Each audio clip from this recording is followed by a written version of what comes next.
हे समजून घेऊ, हा टॉपिक समजून घेऊ. यामध्ये दोन प्रमुख नेते असतात.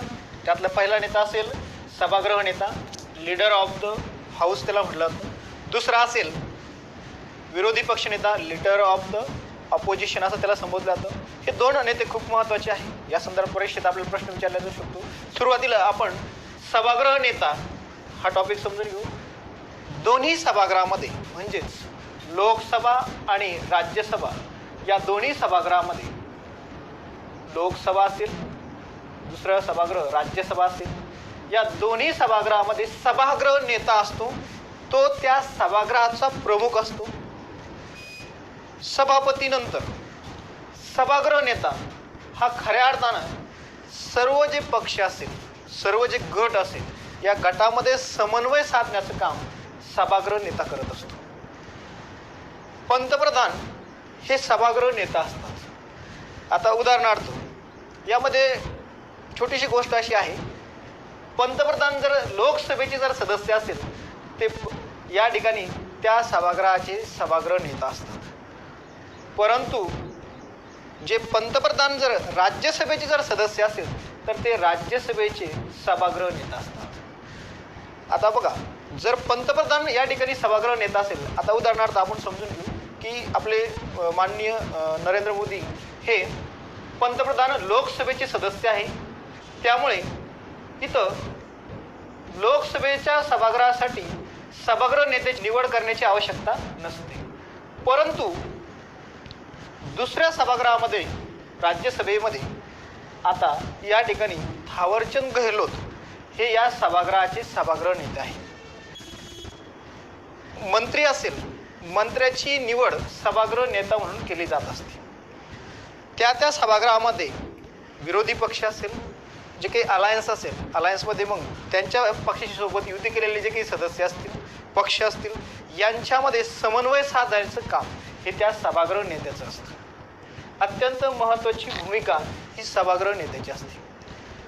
मागच्या वेळेस जर आपण बघितलं, याच्यापूर्वी मनमोहन सिंग हे राज्यसभेचे सदस्य होते. त्यामुळे ते राज्यसभेचे या सभागृहाचे सभागृह नेते होते. एक वेळेस इंदिरा गांधी सुद्धा राज्यसभेच्या सदस्य असताना पंतप्रधान होत्या, त्यावेळेस सुद्धा त्या राज्यसभेच्या सभागृह नेत्या होत्या. मग दुसऱ्या वेळेस म्हणजे दुसऱ्या सभागृहामध्ये दुसऱ्या व्यक्तीची म्हणजे जो मंत्री असेल, या मंत्र्याची निवड सभागृह नेता म्हणून केली जात असते. जे काही सभागृहाचे सभापती असतात, अध्यक्ष असतात, यांना अधिवेशनासंदर्भात काही महत्त्वाच्या सूचना करणे, त्यांची सहमती घेणे, उदाहरणार्थ अधिवेशन केव्हा बोलवायचं असेल, समाप्त करायचं असेल, काही महत्त्वाचे विधेयक मांडायचे असेल, या संदर्भात चर्चा करून सभापतीची सहमती हे सभागृह नेते घेत असतात.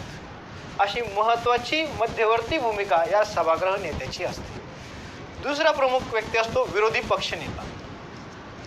विरोधी पक्षनेता यालाच प्रति सरकार म्हटलं जातं किंवा पर्यायी सरकार सुद्धा विरोधी पक्ष नेत्याला म्हटलं जातं. जे सत्तेमध्ये जे काही प्रमुख पक्ष असतात, अलायन्स असेल, याच्या विरोधात शासनाची जी काही ध्येय धोरणं असेल, या ध्येय धोरणावरती टीका करणे, रचनात्मक ध्येय जी टीका असेल ती टीका करणे, याचबरोबर पर्यायी सरकार उपलब्ध करून देण्याची जबाबदारी ही विरोधी पक्षाची असते. इंग्लंडमध्ये याला शॅडो कॅबिनेट म्हटलं जातं. शॅडो कॅबिनेट म्हणजे जे जे मंत्री असेल त्या मंत्र्याला विरोध करण्यासाठी किंवा सरकारच्या ध्येय धोरणाला विरोध करण्यासाठी पर्यायी कॅबिनेट उपलब्ध करून दिलं जातं. तशा स्वरूपाचं इथं विरोधी पक्षनेता ही आपली भूमिका निभावत असतो. या पदाला आपण 1969ला या पदाला मान्यता दिली. सगळ्यात सुरुवातीला 1969ला हे विरोधी पक्ष नेता हे पद तयार करण्यात आलं. पुढे चालून 1977ला याला वैधानिक दर्जा देण्यात आला आणि त्यानुसार विरोधी पक्ष नेत्याला कॅबिनेट मंत्र्याचा दर्जा बहाल करण्यात आला. आता जो सध्याचा जो काही आपला विरोधी पक्ष नेता असेल, याला जे कॅबिनेट मंत्रिमंडळ असेल त्या स्वरूपाच्या सेवा सुविधा, त्या स्वरूपाचा दर्जा हा विरोधी पक्ष नेत्याला मिळत असतो. विरोधी पक्ष नेता सुद्धा दोन्ही सभागृहामध्ये असणार, लोकसभा तसेच राज्यसभा. पक्ष त्यांच्या वतीने किंवा पक्षाचं जे काही युनियन असेल, अलायन्स असेल, त्यांच्या वतीने एक व्यक्तीची म्हणजे लोकसभा असेल तर लोकसभेमध्ये विरोधी पक्षनेता म्हणून निवड केली जाते, तशीच दुसऱ्या व्यक्तीची राज्यसभेमध्ये विरोधी पक्षनेता म्हणून निवड केली जात असते. विरोधी पक्षनेता हे शासनाच्या ध्येय धोरणावरती टीका करत असतात, शासनाला काही महत्त्वाच्या सूचना करत असतात. याचबरोबर शासनाचे जे काही निर्णय चुकलेले असतील, हे निर्णय चुकलेले किंवा प्रमुख जे काही मुद्दे असतील हे सभागृहाचे जे काही सभापती असतील, अध्यक्ष असतील, त्यांच्या लक्षात आणून देण्याचं काम हे विरोधी पक्षनेता करत असतात.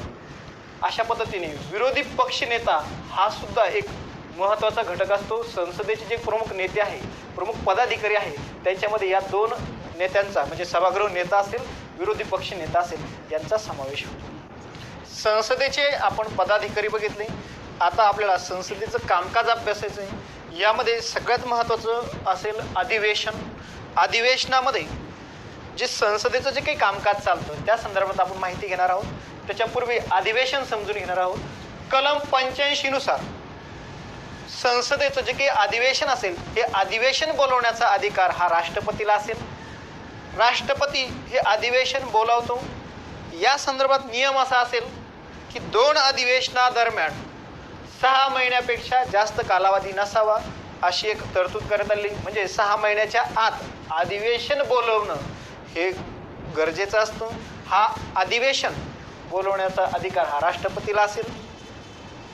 आपल्याकडे भारतीय संसदेमध्ये जे अधिवेशन बोलवल्या जाणार हे 3 अधिवेशनं बोलवल्या जाणार. यातले प्रमुख जे अधिवेशन असेल, पहिलं जे अधिवेशन असेल ते त्या अधिवेशनाला म्हटलं जाणार अर्थसंकल्पीय अधिवेशन.